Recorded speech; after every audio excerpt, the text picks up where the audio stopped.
Welcome, welcome. My name is Natalie, and this is Reading Through the Bible. It's a challenge that I started for us to read through the Bible from beginning until the end. And today is day 28. If this is your first time tuning in, maybe someone you know shared this video with you, or perhaps you were browsing on YouTube for a Bible reading challenge and you found us. Either way, I am very excited that you are here, and I pray that you will be encouraged by today's reading.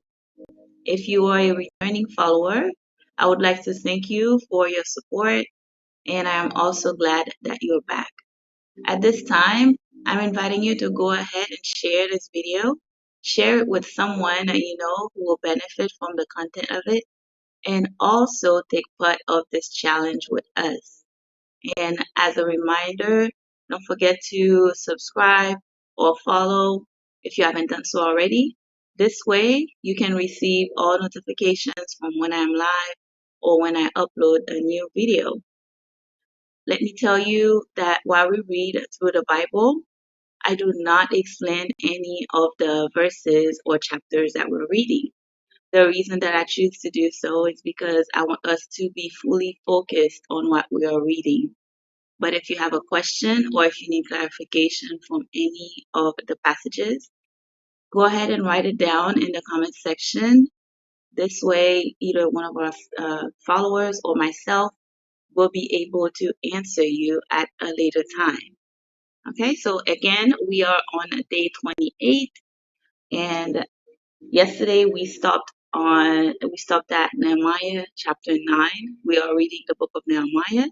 So we're going to continue on with the book of Nehemiah this morning. We're going to pick up from chapter 10. Then we will wrap up. But before we do so, we're going to pray. And while we get ready to pray, go ahead, grab your Bible, get ready, get settled, get your pen, your notebook, your highlighters, and get ready to start in just a few moments. Dear Heavenly Father, we give you honor, we give you praise, and we thank you for the gift of life this morning. We thank you for your grace and your mercies, which renew every morning for us. We don't do anything to deserve any of the things that you give to us. There's nothing that we can say to you. There's nothing that we can do.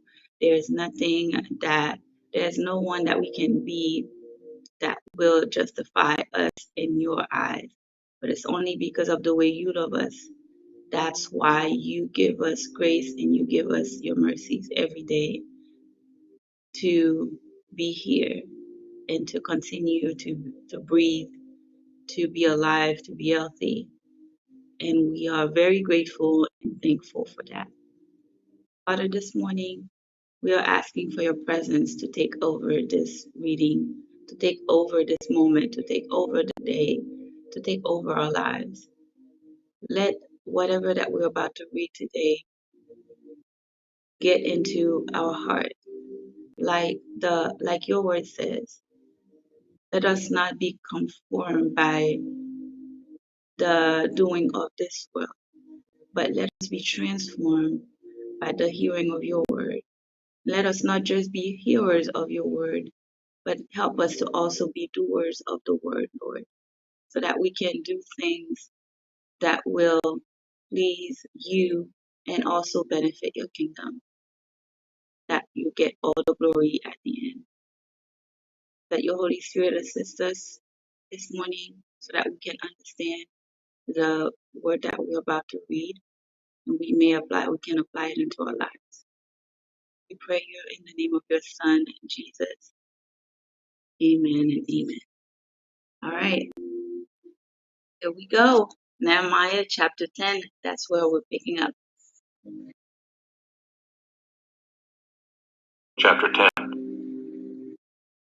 On the seals are the names of Nehemiah the governor, the son of Hakaliah, Zedekiah, Seraiah, Azariah, Jeremiah, Pashur, Amariah, Malchijah, Hattush, Shebaniah, Malach, Aram, Merimoth, Obadiah, Daniel, Ginnathan, Barak, Meshullam, Abijah, Benjamin, Maaziah, Bilgah, Shemaiah.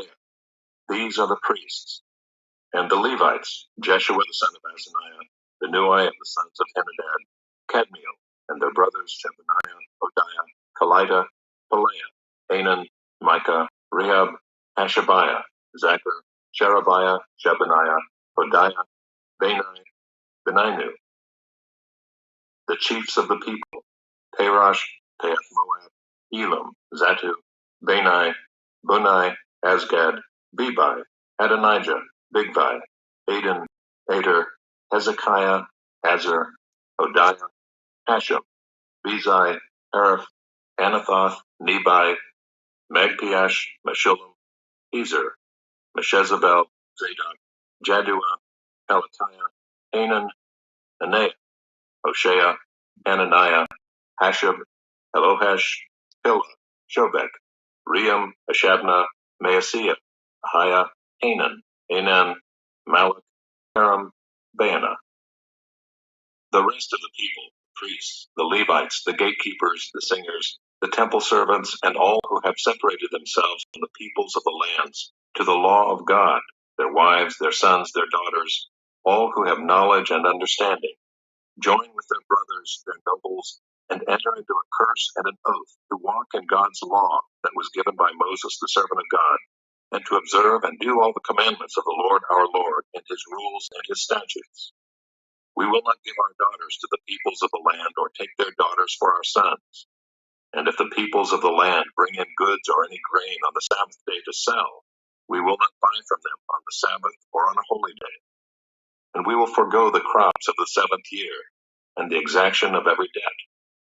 We also take on ourselves the obligation to give yearly a third part of a shekel for the service of the house of our God, for the showbread, the regular grain offering, the regular burnt offering, the Sabbaths, the new moons, the appointed feasts, the holy things, and the sin offerings to make atonement for Israel, and for all the work of the house of our God. We, the priests, the Levites, and the people, have likewise cast lots for the wood offering to bring it into the house of our God, according to our fathers' houses, at times appointed, year by year, to burn on the altar of the Lord our God, as it is written in the law. We obligate ourselves to bring the first fruits of our ground and the first fruits of all fruit of every tree, year by year, to the house of the Lord. Also to bring to the house of our God, to the priests who minister in the house of our God, the firstborn of our sons and of our cattle, as it is written in the law, and the firstborn of our herds and of our flocks, and to bring the first of our dough and our contributions, the fruit of every tree, the wine and the oil, the priests, to the chambers of the house of our God, and to bring to the Levites the tithes from our ground. For it is the Levites who collect the tithes in all our towns where we labor. And the priest, the son of Aaron, shall be with the Levites when the Levites receive the tithes. And the Levites shall bring up the tithe of the tithes to the house of our God, to the chambers of the storehouse. For the people of Israel and the sons of Levi shall bring the contribution of grain, wine, and oil to the chambers, where the vessels of the sanctuary are, as well as the priests who minister, and the gatekeepers and the singers. We will not neglect the house of our God. Chapter 11. Now the leaders of the people lived in Jerusalem, and the rest of the people cast lots to bring 1 out of 10 to live in Jerusalem, the holy city, while 9 out of 10 remained in the other towns. And the people blessed all the men who willingly offered to live in Jerusalem. These are the chiefs of the province who lived in Jerusalem. But in the towns of Judah, everyone lived on his property in their towns. Israel, the priests, the Levites, the temple servants, and the descendants of Solomon's servants. And in Jerusalem lived certain of the sons of Judah and of the sons of Benjamin. Of the sons of Judah, Athaiah the son of Uzziah, son of Zechariah, son of Amariah, son of Shephatiah, son of Halelel, of the sons of Perez. And Maaseiah the son of Barak, son of Colhozeh, son of Haziah, son of Adaiah, son of Joiarib, son of Zechariah, son of the Shilonite. All the sons of Perez who lived in Jerusalem were 468 valiant men. And these are the sons of Benjamin: Sallu the son of Meshullam, son of Joed, son of Pedaiah, son of Koleah, son of Maaseiah, son of Ithiel, son of Jeshiah, and his brothers, men of valor, 928. Joel the son of Zechariah was their overseer, and Judah the son of Hasenuah was second over the city. Of the priests, Jedaiah the son of Joiarib, Jachin, Seraiah the son of Hilkiah, son of Meshullam, son of Zadok, son of Meraioth, son of Ahitub, ruler of the house of God, and their brothers who did the work of the house, 822. And Adaiah the son of Jeroam, son of Pelaliah, son of Amzai, son of Zechariah, son of Pashur, son of Malchijah, and his brothers, heads of fathers' houses, 242. And Amashsai the son of Azarel, son of Azai, son of Meshillemoth, son of Immer, and their brothers, mighty men of valor, 128. Their overseer was Zabdiel the son of Haggedolim. And of the Levites, Shemaiah the son of Hashab, son of Azrikam, son of Hashabiah, son of Bunah, and Shabbathai and Jozabad of the chiefs of the Levites, who were over the outside work of the house of God, and Mattaniah the son of Micah, son of Zabdi, son of Asaph, who was the leader of the praise, who gave thanks, and Bakbukiah the second among his brothers, and Abda the son of Shemua, son of Galal, son of Jeduthun. All the Levites in the holy city were 284.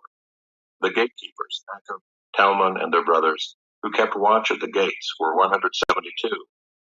And the rest of Israel and of the priests and the Levites were in all the towns of Judah, every one in his inheritance.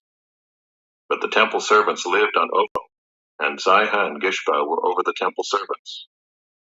The overseer of the Levites in Jerusalem was Uzziah the son of Bani, son of Hashabiah, son of Mattaniah, son of Micah of the sons of Asaph, the singers, over the work of the house of God. For there was a command from the king concerning them, and a fixed provision for the singers, as every day required. And Pethahiah the son of Meshezabel, of the sons of Zerah, the son of Judah, was at the king's side in all matters concerning the people.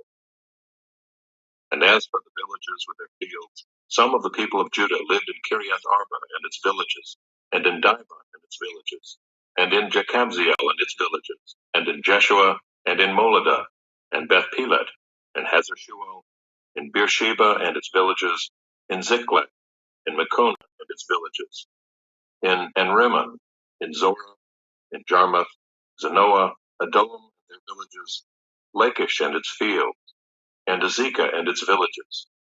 So they encamped from Beersheba to the valley of Hinnom. The people of Benjamin also lived from Geba onward, at Michmash, Aijah, Bethel and its villages, Anathoth, Nob, Ananiah, Hazor, Ramah, Gittaim, Hadid, Zeboim, Neballat, Lod, and Onam, the valley of craftsmen. And certain divisions of the Levites in Judah were assigned to Benjamin. Chapter 12. These are the priests and the Levites who came up with Zerubbabel the son of Shealtiel, and Jeshua, Seraiah, Jeremiah, Ezra, Amariah, Malach, Haddush, Shechaniah, Ream, Meremoth, Iddo, Genethoi, Abijah, Mijamin, Maadiah, Bilgah, Shemaiah, Joiarib, Jedaiah, Salu, Amok, Hilkiah, Jedaiah. These were the chiefs of the priests and of their brothers in the days of Jeshua. And the Levites, Jeshua, Binnui, Kadmiel, Sherebiah, Judah, and Mattaniah, who with his brothers was in charge of the songs of thanksgiving. And Bakbukiah and Unai and their brothers stood opposite them in the service. And Jeshua was the father of Joachim, Joachim the father of Eliashib, Eliashib the father of Joiada, Joiada the father of Jonathan, and Jonathan the father of Jaddua. And in the days of Joachim were priests, heads of fathers' houses.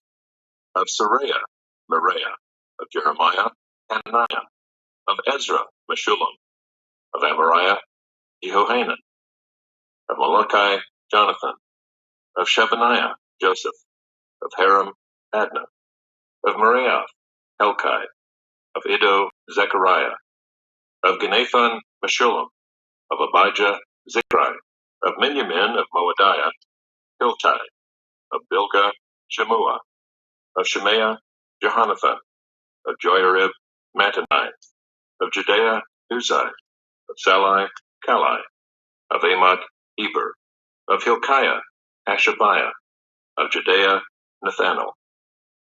In the days of Eliashib, Joiada, Johanan, and Jaddua, the Levites were recorded as heads of fathers' houses. So too were the priests in the reign of Darius the Persian. As for the sons of Levi, their heads of fathers' houses were written in the book of the Chronicles until the days of Johanan the son of Eliashib. And the chiefs of the Levites, Hashabiah, Sherebiah, and Jeshua the son of Kadmiel, with their brothers who stood opposite them, to praise and to give thanks, according to the commandment of David the man of God, watch by watch. Mattaniah, Bakbukiah, Obadiah, Meshullam, Talmon, and Akub were gatekeepers standing guard at the storehouses of the gates. These were in the days of Joachim the son of Jeshua, son of Jozadak, and in the days of Nehemiah the governor, and of Ezra the priest and scribe.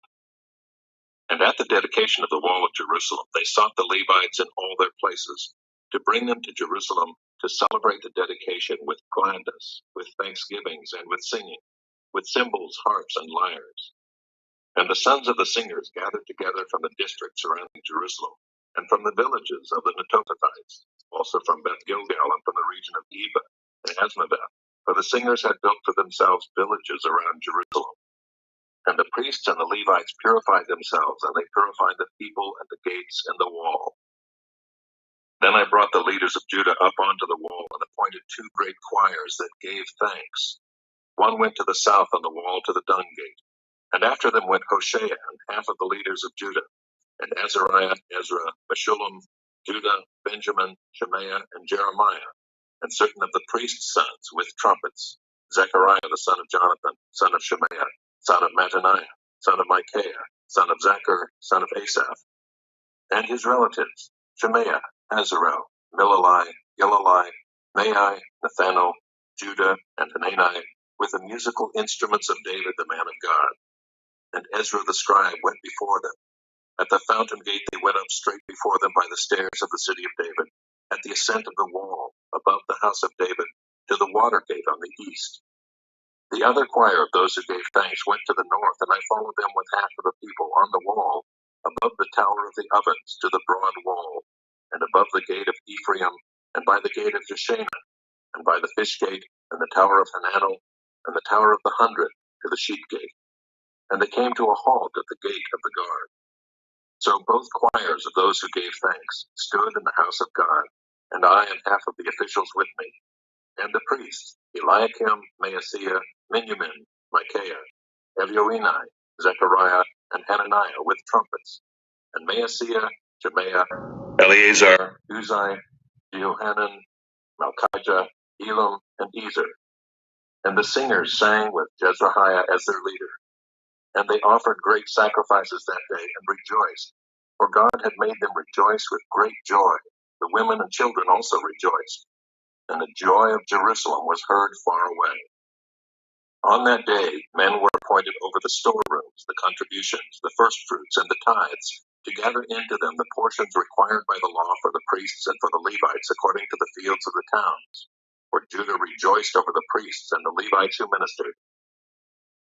And they performed the service of their God and the service of purification, as did the singers and the gatekeepers, according to the command of David and his son Solomon. For long ago, in the days of David and Asaph, there were directors of the singers, and there were songs of praise and thanksgiving to God. And all Israel in the days of Zerubbabel, and in the days of Nehemiah, gave the daily portions for the singers and the gatekeepers. And they set apart that which was for the Levites, and the Levites set apart that which was for the sons of Aaron. Chapter 13. On that day they read from the book of Moses in the hearing of the people, and in it was found written that no Ammonite or Moabite should ever enter the assembly of God, for they did not meet the people of Israel with bread and water, but hired Balaam against them to curse them. Yet our God turned the curse into a blessing. As soon as the people heard the law, they separated from Israel all those of foreign descent. Now before this, Eliashib the priest, who was appointed over the chambers of the house of our God, and who was related to Tobiah, prepared for Tobiah a large chamber where they had previously put the grain offering, the frankincense, the vessels, and the tithes of grain, wine, and oil, which were given by commandment to the Levites, singers, and gatekeepers, and the contributions for the priests. While this was taking place, I was not in Jerusalem, for in the 32nd year of Artaxerxes, king of Babylon, I went to the king. And after some time I asked leave of the king, and came to Jerusalem. And I then discovered the evil that Eliashib had done for Tobiah, preparing for him a chamber in the courts of the house of God. And I was very angry, and I threw all the household furniture of Tobiah out of the chamber. Then I gave orders, and they cleansed the chambers, and I brought back there the vessels of the house of God, with the grain offering and the frankincense. I also found out that the portions of the Levites had not been given to them, so that the Levites and the singers who did the work had fled each to his field. So I confronted the officials and said, "Why is the house of God forsaken?" And I gathered them together and set them in their stations. Then all Judah brought the tithe of the grain, wine, and oil into the storehouses. And I appointed as treasurers over the storehouses Shelemiah the priest, Zadok the scribe, and Pedaiah of the Levites, and as their assistant, Hanan the son of Zechar, son of Mattaniah, for they were considered reliable, and their duty was to distribute to their brothers. Remember me, O my God, concerning this, and do not wipe out my good deeds that I have done for the house of my God and for his service. In those days I saw in Judah people treading wine presses on the Sabbath, and bringing in heaps of grain, and loading them on donkeys, and also wine, grapes, figs, and all kinds of loads, which they brought into Jerusalem on the Sabbath day. And I warned them on the day when they sold food. Tyrians also, who lived in the city, brought in fish and all kinds of goods, and sold them on the Sabbath to the people of Judah, in Jerusalem itself. Then I confronted the nobles of Judah and said to them, "What is this evil thing that you are doing, profaning the Sabbath day? Did not your fathers act in this way? And did not our God bring all this disaster on us and on this city? Now you are bringing more wrath on Israel by profaning the Sabbath." As soon as it began to grow dark at the gates of Jerusalem before the Sabbath, I commanded that the doors should be shut, and gave orders that they should not be opened until after the Sabbath. And I stationed some of my servants at the gates, that no load might be brought in on the Sabbath day. Then the merchants and sellers of all kinds of wares lodged outside Jerusalem once or twice. But I warned them and said to them, "Why do you lodge outside the wall? If you do so again, I will lay hands on you." From that time on, they did not come the Sabbath. Then I commanded the Levites that they should purify themselves and come and guard the gates, to keep the Sabbath day holy. Remember this also in my favor, O my God, and spare me according to the greatness of your steadfast love. In those days also I saw the Jews who had married women of Ashdod, Ammon, and Moab, and half of their children spoke the language of Ashdod, and they could not speak the language of Judah, but only the language of each people. And I confronted them and cursed them, and beat some of them and pulled out their hair. And I made them take an oath in the name of God, saying, "You shall not give your daughters to their sons, or take their daughters for your son, or for yourselves." Did not Solomon, king of Israel, sin on account of such women? Among the many nations there was no king like him, and he was beloved by his God, and God made him king over all Israel. Nevertheless, foreign women made even him to sin. Shall we then listen to you, and do all this great evil, and act treacherously against our God by marrying foreign women? And one of the sons of Jehoiada, the son of Elisha the high priest, was the son-in-law of Sanballat the Horonite. Therefore I chased him from me. Remember them, O my God, because they have desecrated the priesthood, and the covenant of the priesthood and the Levites. Thus I cleansed them from everything foreign, and I established the duties of the priests and Levites, each in his work. And I provided for the wood offering at appointed times, and for the firstfruits. Remember me, O my God, for good. Esther, chapter 1. Now in the days of Ahasuerus, the Ahasuerus who reigned from India to Ethiopia over 127 provinces, in those days when King Ahasuerus sat on his royal throne in Susa, the citadel, in the 3rd year of his reign, he gave a feast for all his officials and servants. The army of Persia and Media and the nobles and governors of the provinces were before him. while he showed the riches of his royal glory and the splendor and pomp of his greatness for many days, 180 days. And when these days were completed, the king gave for all the people present in Susa, the citadel, both great and small, a feast lasting for 7 days in the court of the garden of the king's palace. There were white cotton curtains and violet hangings fastened with cords of fine linen and purple to silver rods and marble pillars, and also couches of gold and silver on a mosaic pavement of porphyry, marble, mother of pearl, and precious stones. Drinks were served in golden vessels, vessels of different kinds, and the royal wine was lavished according to the bounty of the king, and drinking was according to this edict. There is no compulsion. For the king had given orders to all the staff of his palace to do as each man desired. Queen Vashti also gave a feast for the women in the palace that belonged to King Ahasuerus.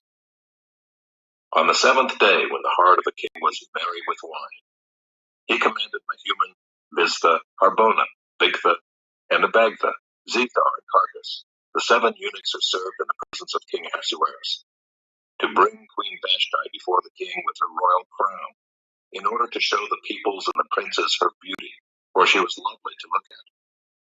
But Queen Vashti refused to come at the king's command delivered by the eunuchs.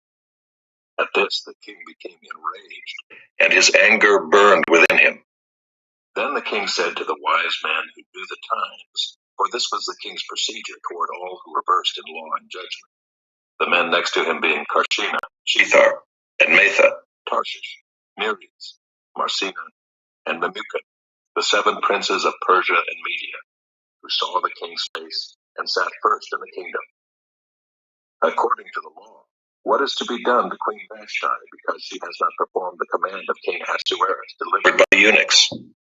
Then Memucan said in the presence of the king and the officials, not only against the king has Queen Vashti done wrong, but also against all the officials and all the peoples who are in all the provinces of King Ahasuerus.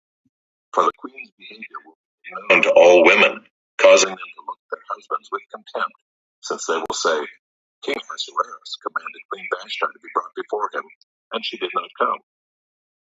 This very day the noble women of Persia and Media, who have heard of the queen's behavior, will say the same to all the king's officials, and there will be contempt and wrath in plenty. If it please the king, let a royal order go out from him, and let it be written among the laws of the Persians and the Medes, so that it may not be repealed, that Vashti is never again to come before King Ahasuerus. And let the king give her royal position to another who is better than she. So when the decree made by the king is proclaimed throughout all his kingdom, for it is vast, all women will give honor to their husbands, high and low alike. This advice pleased the king and the princes, and the king did as Memucan proposed. He sent letters to all the royal provinces, to every province in its own script, and to every people in its own language, that every man be master in his own household, and speak according to the language of his people.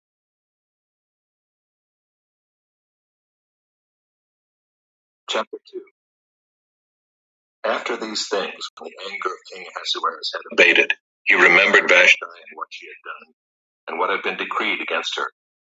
Then the king's young men who attended him said, let beautiful young virgins be sought out for the king, and let the king appoint officers in all the provinces of his kingdom, to gather all the beautiful young virgins to the harem in Susa the citadel, under custody of Haggai the king's eunuch, who is in charge of the women. Let their cosmetics be given, and let the young woman who pleases the king be queen instead of Vashti. This pleased the king, and he did so. Now there was a Jew in Susa the citadel, whose name was Mordecai, the son of Jair, son of Shimei, son of Kish, a Benjaminite, who had been carried away from Jerusalem among the captives carried away with Jeconiah king of Judah, whom Nebuchadnezzar king of Babylon had carried away. He was bringing up Hadassah, that is Esther, the daughter of his uncle, for she had neither father nor mother. The young woman had a beautiful figure, and was lovely to look at, and when her father and her mother died, Mordecai took her as his own daughter.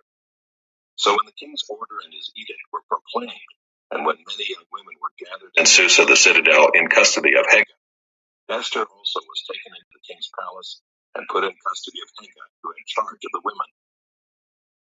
And the young woman pleased him and won his favor, And he quickly provided her with her cosmetics and her portion of food, and with 7 chosen young women from the king's palace, and advanced her and her young women to the best place in the harem. Esther had not made known her people or kindred, for Mordecai had commanded her not to make it known. And every day Mordecai walked in front of the court of the harem to learn how Esther was and what was happening to her. Now when the turn came for each young woman to go into King Ahasuerus, after being 12 months under the regulations for women, since this was a regular period of their beautifying, 6 months with oil of myrrh, and 6 months with spices and ointments for women. When the young woman went into the king in this way, she was given whatever she desired to take with her from the harem to the king's palace. In the evening she would go in, and in the morning she would return to the second harem, in custody of Sheashbaz, the king's eunuch who was in charge of the concubines. She would not go into the king again, unless the king delighted in her, and she was summoned by name.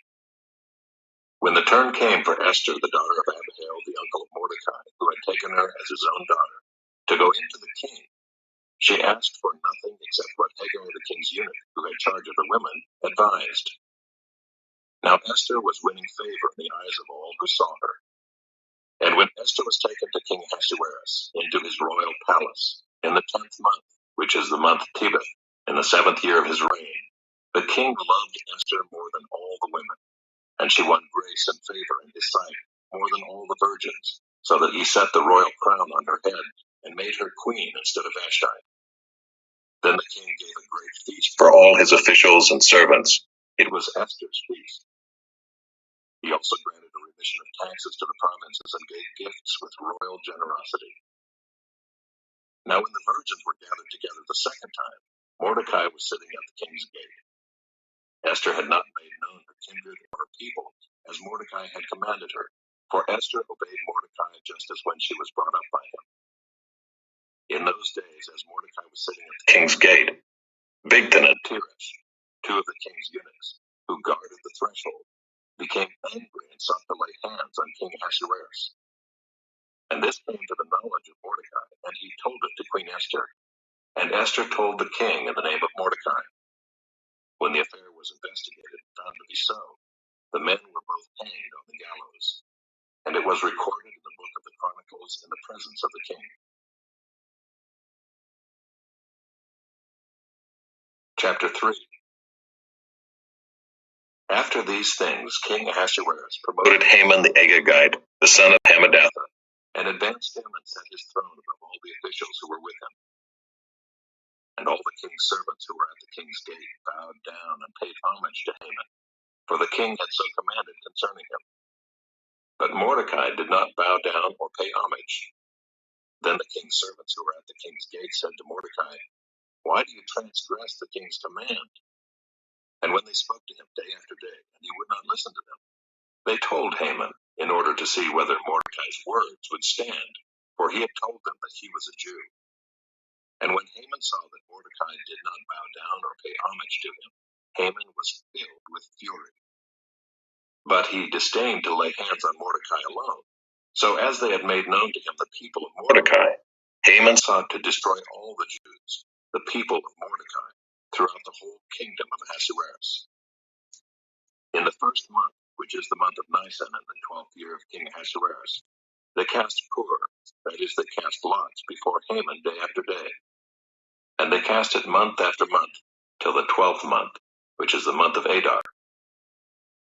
Then Haman said to King Ahasuerus, "There is a certain people scattered abroad and dispersed among the peoples in all the provinces of your kingdom. Their laws are different from those of every other people, and they do not keep the king's laws, so that it is not to the king's profit to tolerate them. If it please the king, let it be decreed that they be destroyed, and I will pay 10,000 talents of silver into the hands of those who have charge of the king's business, that they may put it into the king's treasuries." So the king took his signet ring from his hand, and gave it to Haman the Agagite, the son of Hammedatha, the enemy of the Jews. And the king said to Haman, "The money is given to you, the people also, to do with them as it seems good to you." Then the king's scribes were summoned on the 13th day of the first month, and an edict, according to all that Haman commanded, was written to the king's satraps and to the governors over all the provinces and to the officials of all the peoples, to every province in its own script and every people in its own language. It was written in the name of King Ahasuerus and sealed with the king's signet ring.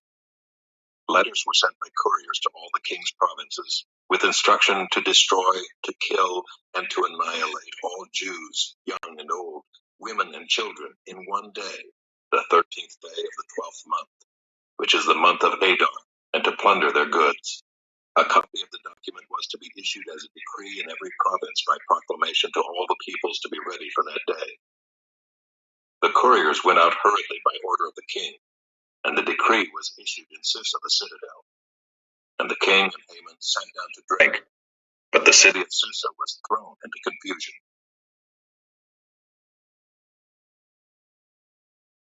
Chapter 4. When Mordecai learned all that had been done, Mordecai tore his clothes and put on sackcloth and ashes, and went out into the midst of the city, and he cried out with a loud cry. He went up to the entrance of the king's gate, for no one was allowed to enter the king's gate clothed in sackcloth. And in every province, wherever the king's command and his decree reached, there was great mourning among the Jews, with fasting and weeping and lamenting, and many of them lay in sackcloth and ashes. When Esther's young women and her eunuchs came and told her, the queen was deeply distressed. She sent garments to clothe Mordecai, so that he might take off his sackcloth, but he would not accept them. Then Esther called for Haman, one of the king's eunuchs who had been appointed to attend her, and ordered him to go to Mordecai to learn what this was and why it was. Hathach went out to Mordecai in the open square of the city in front of the king's gate, and Mordecai told him all that had happened to him, and the exact sum of money that Haman had promised to pay into the king's treasuries for the destruction of the Jews. Mordecai also gave him a copy of the written decree issued in Susa for their destruction, that he might show it to Esther and explain it to her and command her to go to the king to beg his favor and plead with him on behalf of her people. And Hathach went and told Esther what Mordecai had said. Then Esther spoke to Hathach and commanded him to go to Mordecai and say, all the king's servants and the people of the king's provinces know that if any man or woman goes to the king inside the inner court without being called, there is but one law, to be put to death, except the one to whom the king holds out the golden scepter, so that he may live. But as for me, I have not been called to come into the king these 30 days. And they told Mordecai what Esther had said. Then Mordecai told them to reply to Esther, do not think to yourself that in the king's palace you will escape any more than all the other Jews. For if you keep silent at this time, relief and deliverance will rise for the Jews from another place, but you and your father's house will perish. And who knows whether you have not come to the kingdom for such a time as this? Then Esther told them to reply to Mordecai, go, gather all the Jews to be found in Susa, and hold a fast on my behalf, and do not eat or drink for 3 days, night or day. I and my young women will also fast as you do. Then I will go to the king, though it is against the law. And if I perish, I perish. Mordecai then went away and did everything as Esther had ordered him. Chapter 5. On the 3rd day, Esther put on her royal robes and stood in the inner court of the king's palace in front of the king's quarters, while the king was sitting on his royal throne inside the throne room opposite the entrance to the palace. And when the king saw Queen Esther standing in the court, she won favor in his sight, and he held out to Esther the golden scepter that was in his hand. Then Esther approached and touched the tip of the scepter. And the king said to her, what is it, Queen Esther? What is your request? It shall be given you, even to the half of my kingdom. And Esther said, if it please the king, let the king and Haman come today to a feast that I have prepared for the king. Then the king said, bring Haman quickly, so that we may do as Esther has asked. So the king and Haman came to the feast that Esther had prepared. And as they were drinking wine after the feast, the king said to Esther, what is your wish? It shall be granted you. And what is your request? even to the half of my kingdom it shall be fulfilled.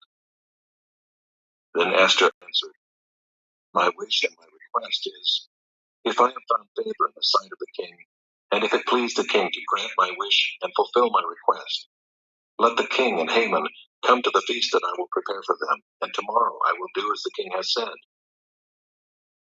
And Haman went out that day joyful and glad of heart. But when Haman saw Mordecai in the king's gate, that he neither rose nor trembled before him, he was filled with wrath against Mordecai. Nevertheless, Haman restrained himself and went home. And he sent and brought his friends and his wife Zeresh. And Haman recounted to them the splendor of his riches, the number of his sons, all the promotions with which the king had honored him, and how he had advanced him above the officials and the servants of the king. Then Haman said, Even Queen Esther let no one but me come with the king to the feast she prepared, and tomorrow also I am invited by her together with the king. Yet all this is worth nothing to me, so long as I see Mordecai the Jew sitting at the king's gate. Then his wife Zeresh and all his friends said to him, Let a gallows 50 cubits high be made, and in the morning tell the king to have Mordecai hanged upon it. Then go joyfully with the king to the feast. This idea pleased Haman, and he had the gallows made. Chapter 6. On that night the king could not sleep, and he gave orders to bring the book of memorable deeds, the Chronicles, and they were read before the king. And it was found written how Mordecai had told about Bigthana and Teresh, two of the king's eunuchs, who guarded the threshold, and who had sought to lay hands on King Ahasuerus. And the king said, What honor or distinction has been bestowed on Mordecai for this? The king's young men who attended him said, Nothing has been done for him. And the king said, Who is in the court? Now Haman had just entered the outer court of the king's palace to speak to the king about having Mordecai hanged on the gallows that he had prepared for him. And the king's young men told him, Haman is there, standing in the court. And the king said, Let him come in. So Haman came in, and the king said to him, What should be done to the man whom the king delights to honor? And Haman said to himself, Whom would the king delight to honor more than me? And Haman said to the king, For the man whom the king delights to honor, let royal robes be brought, which the king has worn, and the horse that the king has ridden, and on whose head a royal crown is set. And let the robes and the horse be handed over to one of the king's most noble officials. Let them dress the man whom the king delights to honor, and let them lead him on the horse through the square of the city, proclaiming before him, Thus shall it be done to the man whom the king delights to honor. Then the king said to Haman, Hurry, take the robes and the horse, as you have said, and do so to Mordecai the Jew, who sits at the king's gate. Leave out nothing that you have mentioned. So Haman took the robes and the horse, and he dressed Mordecai and led him through the square of the city, proclaiming before him, Thus shall it be done to the man whom the king delights to honor. Then Mordecai returned to the king's gate, but Haman hurried to his house, mourning and with his head covered. And Haman told his wife Zeresh and all his friends everything that had happened to him. Then his wise men and his wife Zeresh said to him, If Mordecai, before whom you have begun to fall, is of the Jewish people, you will not overcome him, but will surely fall before him. While they were yet talking with him, the king's eunuchs arrived and hurried to bring Haman to the feast that Esther had prepared. Chapter 7. So the king and Haman went in to feast with Queen Esther, and on the second day, as they were drinking wine after the feast, the king again said to Esther, What is your wish, Queen Esther? It shall be granted you. And what is your request? Even to the half of my kingdom it shall be fulfilled. Then Queen Esther answered, If I have found favor in your sight, O king, and if it please the king, let my life be granted me for my and my people for my request. For we have been sold, I and my people, to be destroyed, to be killed, and to be annihilated. If we had been sold merely as slaves, men and women, I would have been silent, for our affliction is not to be compared with the loss to the king. Then King Ahasuerus said to Queen Esther, "Who is he and where is he who has dared to do this?" And Esther said, "A foe and enemy, this wicked Haman." Then Haman was terrified before the king and the queen. And the king arose in his wrath from the wine drinking and went into the palace garden. But Haman stayed to beg for his life from Queen Esther, for he saw that harm was determined against him by the king. And the king returned from the palace garden to the place where they were drinking wine, as Haman was falling on the couch where Esther was. And the king said, "Will he even assault the queen in my presence in my own house?" As the word left the mouth of the king, they covered Haman's face. Then Harbona, one of the eunuchs in attendance on the king, said, "Moreover, the gallows that Haman has prepared for Mordecai, whose word saved the king, is standing at Haman's house, 50 cubits high." And the king said, "Hang him on that." So they hanged Haman on the gallows that he had prepared for Mordecai. Then the wrath of the king abated.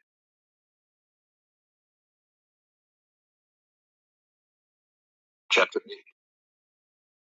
On that day, King Ahasuerus gave to Queen Esther the house of Haman, the enemy of the Jews. And Mordecai came before the king, for Esther had told what he was to her. And the king took off his signet ring, which he had taken from Haman, and gave it to Mordecai. And Esther set Mordecai over the house of Haman. Then Esther spoke again to the king. She fell at his feet and wept and pleaded with him to avert the evil plan of Haman the Agagite, and the plot that he had devised against the Jews. When the king held out the golden scepter to Esther, Esther rose and stood before the king. And she said, "If it please the king, and if I have found favor in his sight, and if the thing seems right before the king, and I am pleasing in his eyes, let an order be written to revoke the letters devised by Haman the Agagite, the son of Hammedatha, which he wrote to destroy the Jews who are in all the provinces of the king. For how can I bear to see the calamity that is coming to my people? Or how can I bear to see the destruction of my kindred?" Then King Ahasuerus said to Queen Esther and to Mordecai the Jew, "Behold, I have given Esther the house of Haman, and they have hanged him on the gallows, because he intended to lay hands on the Jews. But you may write as you please with regard to the Jews, in the name of the king, and seal it with the king's ring.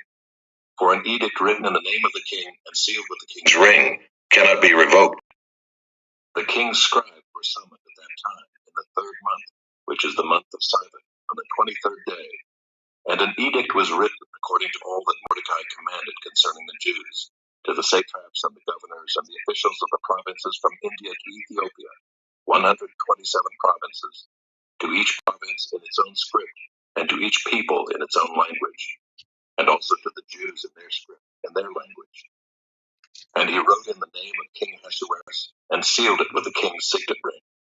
Then he sent the letters by mounted couriers riding on swift horses that were used in the king's service, bred from the royal stud, saying that the king allowed the Jews who were in every city to gather and defend their lives, to destroy, to kill, and to annihilate any armed force of any people or province that might attack them, children and women included, and to plunder their goods, on one day throughout all the provinces of King Ahasuerus, on the 13th day of the 12th month, which is the month of Adar. A copy of what was written was to be issued as a decree in every province, being publicly displayed to all peoples, and the Jews were to be ready on that day to take vengeance on their enemies. So the couriers, mounted on their swift horses that were used in the king's service, rode out hurriedly, urged by the king's command, and the decree was issued in Susa, the citadel. Then Mordecai went out from the presence of the king in royal robes of blue and white, with a great golden crown and a robe of fine linen and purple, and the city of Susa shouted and rejoiced. The Jews had light and gladness and joy and honor. And in every province and in every city, wherever the king's command and his edict reached, there was gladness and joy among the Jews, a feast and a holiday. And many from the peoples of the country declared themselves Jews, for fear the Jews had fallen on them. Chapter 9. Now in the 12th month, which is the month of Adar, on the 13th day of the same, when the king's command and edict were about to be carried out, on the very day when the enemies of the Jews hoped to gain the mastery over them, the reverse occurred. The Jews gained mastery over those who hated them. The Jews gathered in their cities throughout all the provinces of King Ahasuerus to lay hands on those who sought their harm. And no one could stand against them, for the fear of them had fallen on all peoples. All the officials of the provinces and the satraps and the governors and the royal agents also helped the Jews, for the fear of Mordecai had fallen on them. For Mordecai was great in the king's house, and his fame spread throughout all the provinces, for the man Mordecai grew more and more powerful. The Jews struck all their enemies with the sword, killing and destroying them, and did as they pleased to those who hated them. In Susa, the citadel itself, the Jews killed and destroyed 500 men, and also killed Harshandatha and Dalphon, and Aspatha, and Poratha, and Adalia, and Aridatha, and Parmashta, and Arasai, and Aradai, and Vaisatha, the 10 sons of Haman the son of Hammedatha, the enemy of the Jews.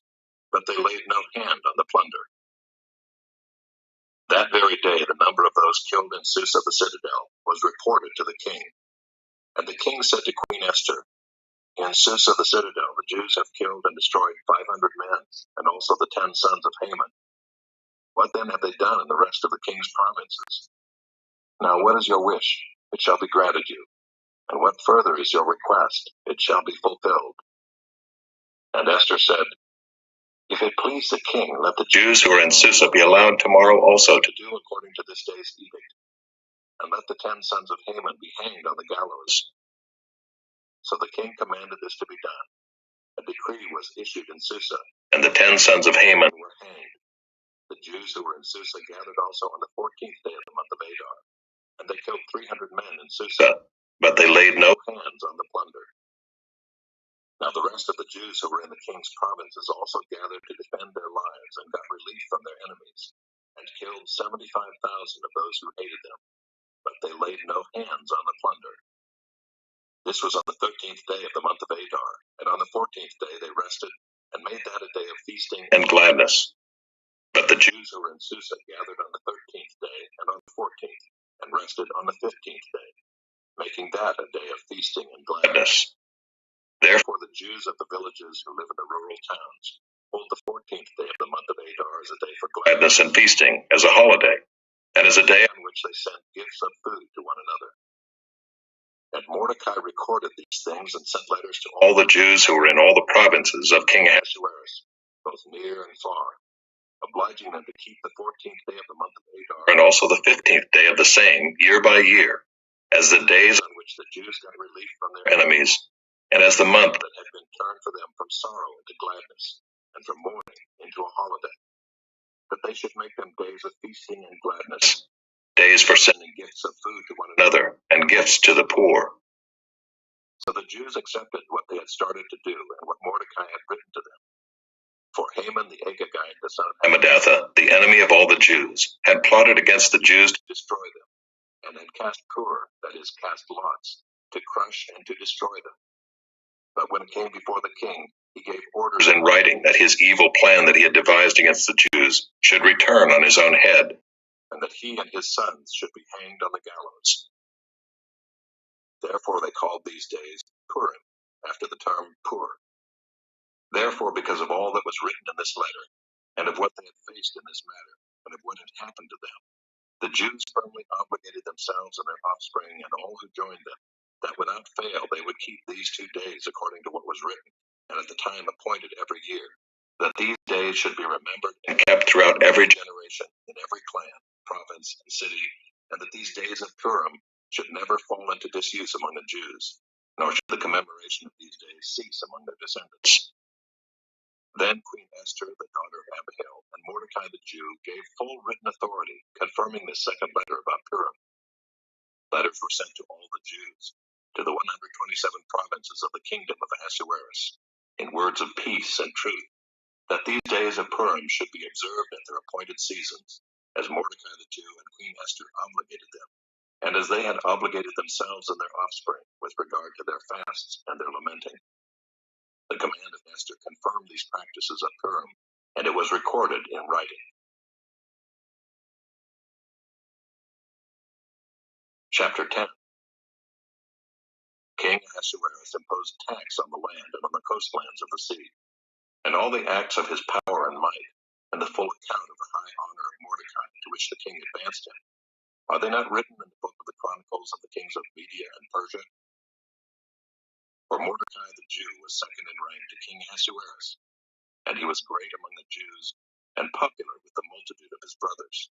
For he sought the welfare of his people, and spoke peace to all his people.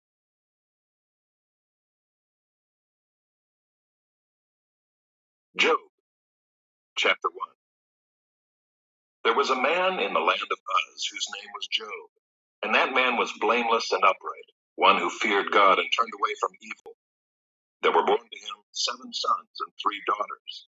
He possessed 7,000 sheep, 3,000 camels, 500 yoke of oxen, and 500 female donkeys, and very many servants, so that this man was the greatest of all the people.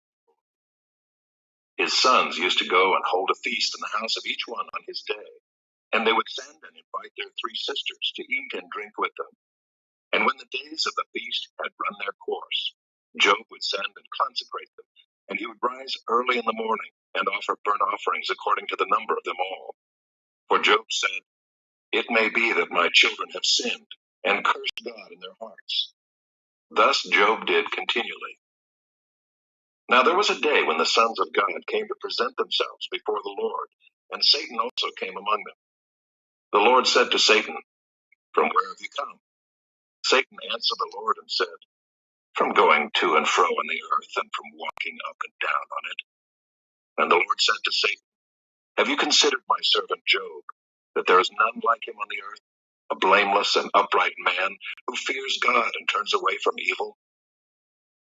Then Satan answered the Lord and said, "Does Job fear God for no reason? Have you not put a hedge around him and his house and all that he has on every side? You have blessed the work of his hands, and his possessions have increased in the land. But stretch out your hand and touch all that he has, and he will curse you to your face." And the Lord said to Satan, "Behold, all that he has is in your hand. Only against him do not stretch out your hand." So Satan went out from the presence of the Lord. Now there was a day when his sons and daughters were eating and drinking wine in their oldest brother's house. And there came a messenger to Job and said, "The oxen were plowing and the donkeys feeding beside them, and the Sabaeans fell upon them and took them and struck down the servants with the edge of the sword, and I alone have escaped to tell you." While he was yet speaking, there came another and said, "The fire of God fell from heaven and burned up the sheep and the servants and consumed them, and I alone have escaped to tell you." While he was yet speaking, there came another and said, "The Chaldeans formed 3 groups and made a raid on the camels and took them and struck down the servants with the edge of the sword, and I alone have escaped to tell you." While he was yet speaking, there came another and said, "Your sons and daughters were eating and drinking wine in their oldest brother's house, and behold, a great wind came across the wilderness and struck the 4 corners of the house, and it fell upon the young people, and they are dead, and I alone have escaped to tell you." Then Job arose and tore his robe and shaved his head and fell on the ground and worshipped. And he said, "Naked I came from my mother's womb, and naked shall I return. The Lord gave, and the Lord has taken away.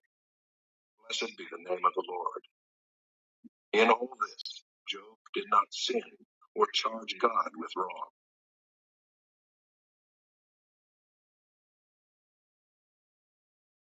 Chapter 2. Again there was a day when the sons of God came to present themselves before the Lord, and Satan also came among them to present himself before the Lord. And the Lord said to Satan, "From where have you come?" Satan answered the Lord and said, "From going to and fro on the earth, and from walking up and down on it." And the Lord said to Satan, "Have you considered my servant Job, that there is none like him on the earth, a blameless and upright man, who fears God and turns away from evil? He still holds fast his integrity, although you incited me against him to destroy him without reason." Then Satan answered the Lord and said, "Skin for skin. All that a man has he will give for his life. But stretch out your hand and touch his bone and his flesh, and he will curse you to your face." And the Lord said to Satan, Behold, he is in your hand. Only spare his life." So Satan went out from the presence of the Lord, and struck Job with loathsome sores, from the sole of his foot to the crown of his head. And he took a piece of broken pottery with which to scrape himself while he sat in the ashes. Then his wife said to him, "Do you still hold fast your integrity? Curse God and die." But he said to her, "You speak as one of the foolish women would speak. Shall we receive good from God, and shall we not receive evil?" In all this, Job did not sin with his lips. Now when Job's 3 friends heard of all this evil that had come upon him, they came each from his own place: Eliphaz the Temanite, Bildad the Shuhite, and Zophar the Naamathite. They made an appointment together to come to show him sympathy and comfort him. And when they saw him from a distance, they did not recognize him, and they raised their voices and wept, and they tore their robes and sprinkled dust on their heads toward heaven. And they sat with him on the ground 7 days and 7 nights, and no one spoke a word to him, for they saw that his suffering was very great. Chapter 3. After this, Job opened his mouth and cursed the day of his birth. And Job said, "Let the day perish on which I was born, and the night that said, a man is conceived. Let that day be darkness. May God above not seek it, nor light shine upon it. Let gloom and deep darkness claim it. Let clouds dwell upon it. Let the blackness of the day terrify it. That night, let thick darkness seize it. Let it not rejoice among the days of the year. Let it not come into the number of the months. Behold, let that night be barren. Let no joyful cry enter it. Let those curse it who curse the day, who are ready to rouse up Leviathan. Let the stars of its dawn be dark. Let it hope for light, but have none, nor see the eyelids of the morning, because it did not shut the doors of my mother's womb, nor hide trouble from my eyes. Why did I not die at birth, come out from the womb and expire? Why did the knees receive me, or why the breasts that I should nurse? For then I would have lain down and been quiet. I would have slept. Then I would have been at rest with kings and counselors of the earth, who rebuilt ruins from themselves, or with princes who had gold, who filled their houses with silver. Or why was I not as a hidden stillborn child, as infants who never see the light? There the wicked cease from troubling, and there the weary are at rest. There the prisoners are at ease together. They hear not the voice of the taskmaster. The small and the great are there, and the slave is free from his master. Why is life given to him who is in misery, and life to the bitter in soul, who long for death, but it comes not, and dig for it more than for hidden treasures, who rejoice exceedingly and are glad when they find the grave? Why is light given to a man whose way is hidden, whom God has hedged in? For my sighing comes instead of my bread, and my groanings are poured out like water. For the thing that I fear comes upon me, and what I dread befalls me. I am not at ease, nor am I quiet. I have no rest, but trouble comes.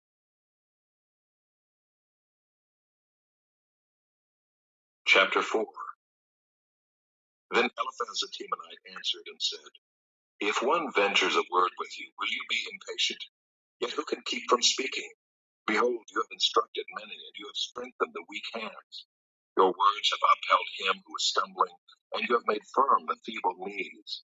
But now it has come to you, and you are impatient. It touches you, and you are dismayed.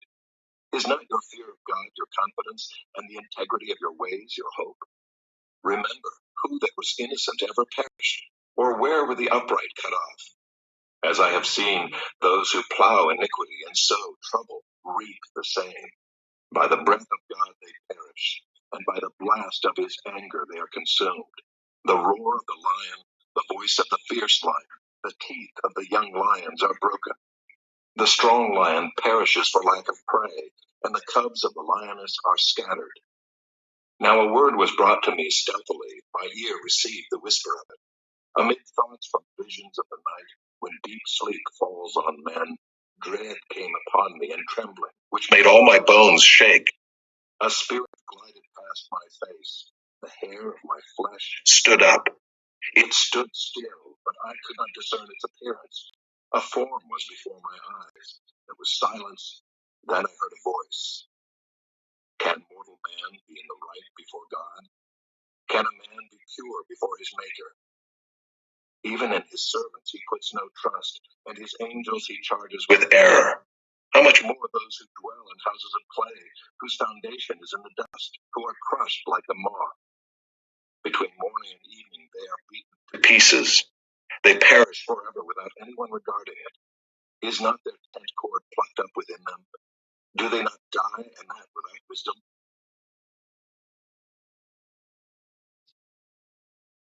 Chapter 5. Call now. Is there anyone who will answer you? To which of the holy ones will you turn? Surely vexation kills the fool, and jealousy slays the simple. I have seen the fool taking root, but suddenly I cursed his dwelling. His children are far from safety. They are crushed in the gate, and there is no one to deliver them. The hungry eat his harvest, and he takes it even out of thorns, and the thirsty pant after his wealth. For affliction does not come from the dust, nor does trouble sprout from the ground. But man is born to trouble as the sparks fly upward. As for me, I would seek God, and to God would I commit my cause, who does great things and unsearchable, marvelous things without number. He gives rain on the earth and sends waters on the fields. He sets on high those who are lowly, and those who mourn are lifted to safety. He frustrates the devices of the crafty so that their hands achieve no success. He catches the wise in their own craftiness, and the schemes of the wily are brought to a quick end. They meet with darkness in the daytime and grope at noonday as in the night. But he saves the needy from the sword of their mouth and from the hand of the mighty. So the poor have hope, and injustice shuts her mouth. Behold, blessed is the one whom God reproves. Therefore despise not the discipline of the Almighty. For he wounds, but he binds up. He shatters, but his hands heal. He will deliver you from 6 troubles. In 7 no evil shall touch you. In famine he will redeem you from death, and in war from the power of the sword. You shall be hidden from the lash of the tongue, and shall not fear destruction when it comes. At destruction and famine you shall laugh, and shall not fear the beasts of the earth. For you shall be in league with the stones of the field, and the beasts of the field shall be at peace with you.